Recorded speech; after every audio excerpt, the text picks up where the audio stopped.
Daily. Taste the Daily.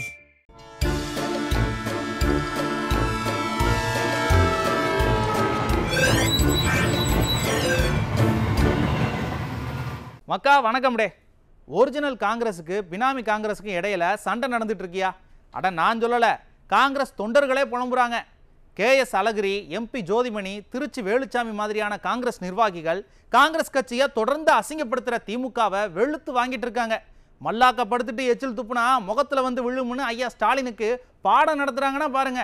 நிர்வாகிகள் இப்படி கொந்தளிச்சிட்டு இருக்கும்போது காங்கிரஸ் மாநில தலைவர் செல்வ பெருந்தகை சம்பந்தமே இல்லாம திமுகவுக்கு முட்டு கொடுத்துட்டு இருக்காரு. என்ன இருந்தாலும் 5 கட்சி தாவி 6ஆவதா காங்கிரஸுக்கு வந்து ஐயா ஸ்டாலின் ஆதரவுல மாநில தலைவர் ஆனவர் தானே. அவருக்கு எப்படி கட்சி மேல விசுவாசம் இருக்கும்னு காங்கிரஸ்காரங்க சொல்றாங்க.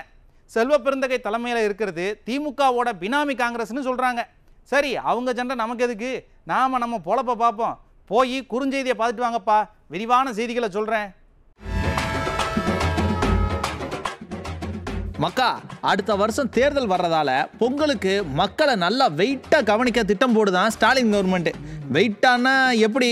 உருகின வெள்ளமும் பூச்சி பிடிச்ச அரிசியுமானு கேட்காதீங்க. இந்த தடவை உங்களை எல்லாம் கவர் பண்ண ஏமாத்த பெரிய திட்டம் போடுதாங்க.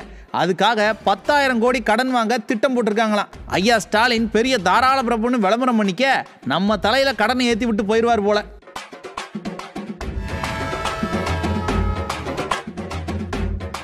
மக்கா, கொங்கு மக்களுக்கும் திமுக கும்பலுக்கும் என்னதான் பிரச்சனைன்னு தெரியல. வள்ளிக்கும்மி ஆட்டத்தை தடை பண்ணணும்னு விசிகா நிர்வாகி ஒருத்தர் பேசியிருக்கிறாராம். இல்லை, தெரியாமல் கேட்குறேன், உங்கள் கூட்டணியில் ஏதாவது பிரச்சனைனா அதை பேசுங்கப்பா. ஏன் பாமர மக்களோட கொண்டாட்டத்தை தடை பண்ணணும்?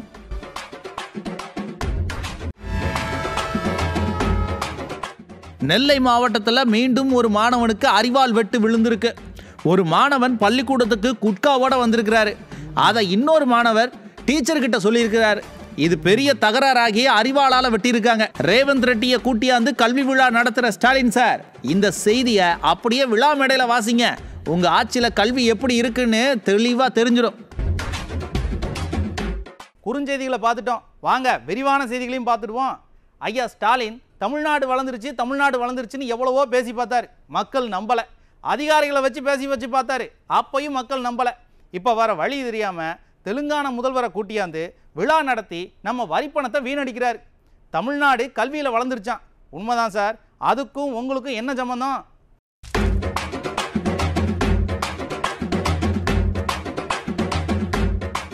கல்வியில் சிறந்த தமிழ்நாடா, அதை ஐயா ஸ்டாலின் கொண்டாடுதாராம். முதல்ல இந்த விழா எதுக்குன்னு சொல்லிடுறோம். திமுக கூட்டணியில இருந்து காங்கிரஸ் எப்படியாச்சும் தப்பிக்கணும்னு வழி தேடிட்டு இருக்கு. அதை இழுத்து பிடிச்சு கூட்டணிக்குள்ளேயே வச்சுக்கத்தான் காங்கிரஸ் முதலமைச்சர் ஒருத்தரை கூட்டியாந்து இந்த நாடகத்தை நடத்துனாங்க. சரி, அதை விடுங்க. தமிழ்நாடு கல்வியில் சிறந்த தமிழ்நாடுங்கிறது உண்மைதான். ஆனால் அதுக்கும் இந்த கருணாநிதி குடும்பத்துக்கும் என்ன சம்பந்தம்? எத்தனை நாளைக்கு மக்கா இந்த குடும்பத்துக்கிட்ட ஏமாந்துக்கிட்டே இருக்க போகிறோம்? நான் சொல்கிறத கொஞ்சம் நிதானமாக யோசிச்சு கேட்டு நீங்களே ஒரு முடிவை சொல்லுங்க. புரட்சி தலைவர் காலத்தில் சத்துணவு திட்டம் வந்தது. கல்வியில் மிகப்பெரிய புரட்சியும் நடந்தது. இன்னைக்கு பலர் சத்துணவு திட்டத்தால் படித்தேன்னு சொல்லக்கூடியவங்களாம் இருக்கிறாங்க. அடுத்து அம்மா காலத்தில் 69% இடஒதுக்கீடு கொண்டு வந்து குப்பனின் மகனுக்கும் சுப்பனின் மகனுக்கும் படிப்புரிமையை நிலைநாட்டினாங்க.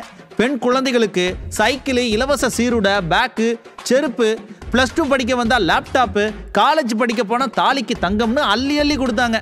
இன்னைக்கு ஐடி கம்பெனியில் வேலை பார்க்குற பிரபலமாக இருக்கிற பலரும் மடிக்கணினி திட்டத்தை புகழ்ந்து பேசுகிறத பார்க்க முடியுது.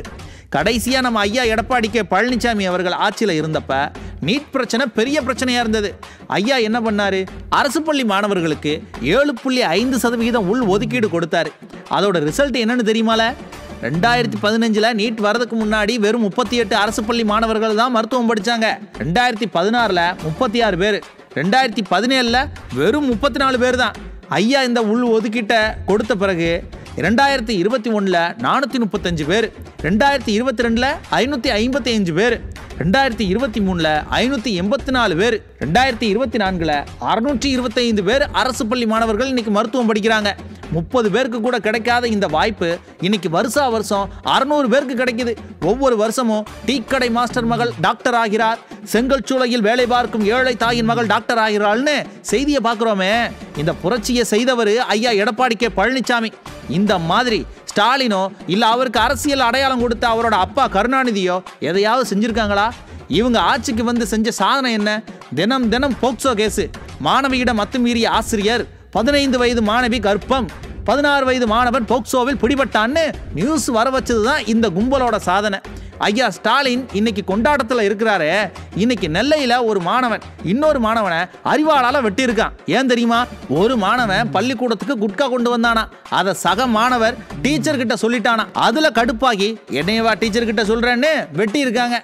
இந்த ஒரு செய்தி போதும் ஸ்டாலின் ஆட்சியில கல்வி என்ன லட்சணத்துல இருக்குன்னு சொல்ல. இந்த அரசுக்கு விழா ஒண்ணுதான் கேடு. மக்கள் வரி பணத்தை எவ்வளவு செலவு பண்ண முடியுமோ அவ்வளவு செலவு பண்ணுங்க சார். இன்னும் எத்தனை விழா நடத்த முடியுமோ நடத்துங்க. முடிஞ்சா லோக்கல் லீடரை கூப்பிடாம ட்ரம்ப் மாதிரி உலக தலைவர்களை கூப்பிட்டு கூட உங்களை நீங்களே பாராட்டிக்கங்க. கனவுல நல்லா மிதந்துக்கிட்டே இருங்க. மக்கள் சவுக்கடி கொடுப்பாங்க. அந்த அடியில உங்க கனவு களையும்.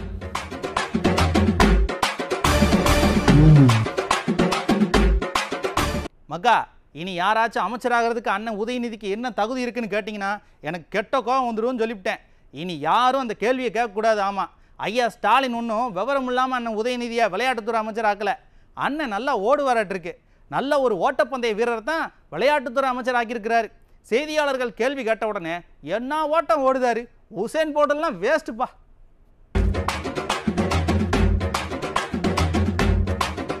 அண்ணன் உதயநிதி கேள்வி கேட்டா அப்பா அப்பான்னு கிடந்து அலறுதாருப்பா.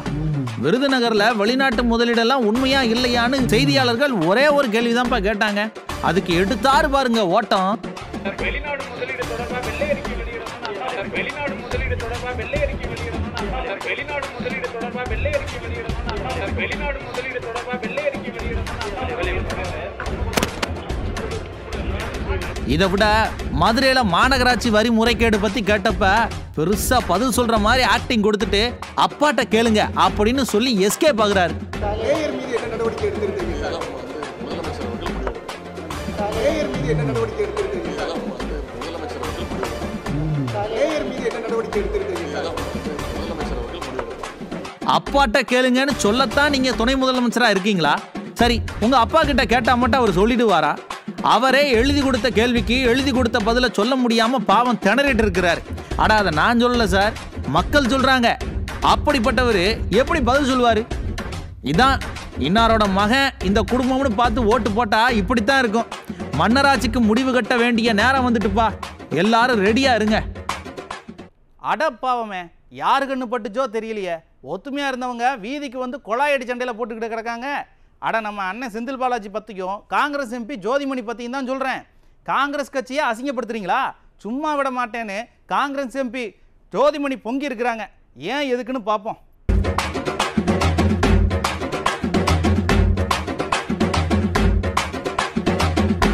அக்மார்க் ஊழல்வாதின்னு தமிழக மக்களால முத்திர குத்தப்பட்ட அண்ணன் செந்தில் பாலாஜி ஜெயில இருந்து வந்தப்ப ரெண்டு பேர் மட்டும்தான் சந்தோஷமா இருந்தாங்க.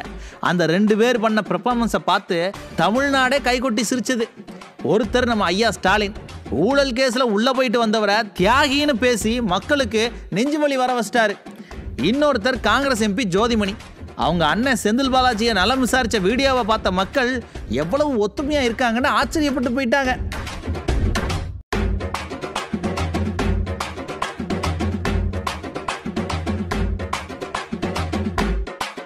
இப்படி ஒத்துமையா ஒண்ணுமன்னா ஒருத்தருக்கு ஒருத்தர் புரிஞ்சுக்கிட்டு நல்ல நட்போட இருந்தவங்க இன்னைக்கு தெருவுக்கு வந்து சண்டை போடுதாங்கப்பா.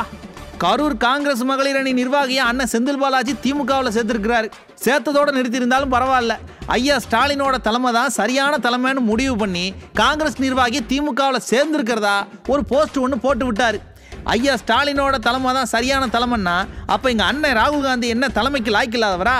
அன்னை சோனியா காந்தி தலைமை பதவிக்கெல்லாம் சரிப்பட்டு வர மாட்டாங்களா? இல்லை 2 பேரும் என்ன டம்மி பீஸா? இல்லை வேஸ்ட் லக்கேஜா? அடா அப்படின்னு நான் கேட்கல சார். அண்ணன் செந்தில் பாலாஜி போட்ட போஸ்ட்டை பார்த்து காங்கிரஸ்காரங்க குதிச்சாங்க. காங்கிரஸ் எம்பி ஜோதிமணியும் அண்ணன் செந்தில் பாலாஜிக்கு பதிலடி கொடுக்கிற மாதிரி கூட்டணியில் இருக்கிறதால காங்கிரஸுக்கு அவமரியாதை நடக்குதுன்னு போஸ்ட் ஒன்று போட்டாங்க. அண்ணன் செந்தில் பாலாஜியை ஐயா ஸ்டாலின் கிட்ட போட்டு கொடுக்கணும்னு வேற சொல்லியிருக்காங்க. மக்கா, இது வேற ஒன்றும் இல்லை, காங்கிரஸ் கட்சி திமுக கூட்டணியில இருந்து கம்பி நீட்ட தயாராகிடுச்சு. வேற இடமும் பார்த்து வச்சாச்சு. உடனே வெளியே போறதுன்னா எப்படி? அதான் கொஞ்சம் கொஞ்சமா சின்ன சின்ன பிரச்சனையை கூட ஊதி பெருசாக்கிட்டு இருக்காங்க. திமுகவும் சும்மா கிடையாதுங்க. காங்கிரஸ்ல இருக்கிற முக்கியமான நபர்களை திமுகவில் சேர்த்து காங்கிரஸுக்கு இருக்கிற கொஞ்ச நெஞ்ச செல்வாக்கையும் சரிக்கணும்னு முடிவு பண்ணிட்டாங்க. 2 குடும்ப கட்சியும் ஒன்ன அழிச்சுக்கிட்டு கிடக்கு. இதுல குறிப்பிட வேண்டிய விஷயம் என்னன்னா, அண்ணன் செந்தில் பாலாஜி காங்கிரஸ் நிர்வாகின்னு ஒருத்தரை திமுகவில் சேர்த்தாரு பாருங்க, அவர் காங்கிரஸ் நிர்வாகியே இல்லையா. திமுக கூட சண்டை போட சாக்கு தேடுது காங்கிரஸுக்கு செக் வைக்க திட்டம் போடுது திமுக. இதுல மட்டுமே கவனம் செலுத்துற இந்த கும்பல் மக்கள் பிரச்சனையில எப்படி கவனம் செலுத்தும்? 2 கும்பலுக்கும் பாயாசத்தை போட்டாதான் மக்கா நாம நிம்மதியா இருக்க முடியும்.